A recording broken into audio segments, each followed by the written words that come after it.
Assalamualaikum warahmatullahi wabarakatuh. Perkenalkan, nama saya Fathatun Nurhayati, NIM 20011000066 dari kelas 4B, Pendidikan Guru Sekolah Dasar, Fakultas Keguruan dan Ilmu Pendidikan Universitas Muhammadiyah Purwokerto. Di sini saya akan menjelaskan tentang Goodbye Scrabble. Di sini yang akan saya bahas yang pertama yaitu pengertian strategi pembelajaran Goodbye Scrabble. Yang kedua, langkah-langkah strategi pembelajaran Goodbye Scrabble.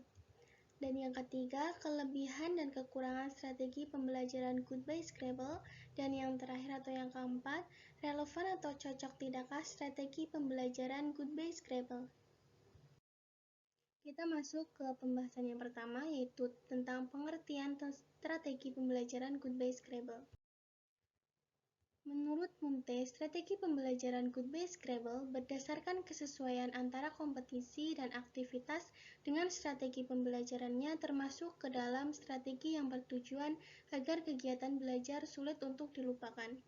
Goodbye Scrabble merupakan media pembelajaran yang digunakan untuk mengingat kembali materi apa yang telah mereka pelajari dengan menggunakan papan Scrabble. Pembahasan yang kedua yaitu langkah-langkah strategi pembelajaran Goodbye Scrabble. Pertama, buatlah pajangan besar dengan judul mata pelajaran yang diajarkan. Gabungkan kata-kata dalam judul jika ada lebih dari satu kata. Sebagai contoh, sejarah kuno menjadi sejarah kuno dengan tanpa spasi. Yang kedua, berilah peserta didik pena penanda. Jelaskan, jika perlu, bagaimana kata dapat dibuat dalam gaya Scrabble dengan menggunakan judul yang ditayangkan sebagai dasar.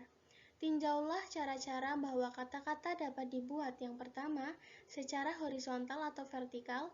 Yang kedua, mulai dengan, mengakhiri dengan, dan menggabungkan huruf-huruf yang tersedia. Tetapi, peserta didik diingatkan bahwa dua kata tidak dapat digabung satu sama lain. Harus ada ruang kosong di antara keduanya. Anggaplah nama diri sebagai kata-kata. Yang ketiga, tetapkan batas waktunya dan perintahkan peserta didik untuk membuat kata-kata kunci sebanyak yang mereka bisa, yang berkaitan dengan mata pelajaran atau pengalaman yang telah mereka jalani. Keempat, sarankan supaya mereka membuat pembagian kerja agar sebagian peserta didik melakukan pencatatan dan sebagian lain mencari kata-kata baru. Yang kelima, ucapkan kata mulai dan perintahkan peserta didik untuk menghitung kata-kata dan berikan tepuk tangan yang meriah sebagai penghargaan atas catatan peserta didik yang menarik yang berisi pengalaman mereka. Pembahasan selanjutnya yaitu kelebihan dan kekurangan strategi pembelajaran Goodbye Scrabble.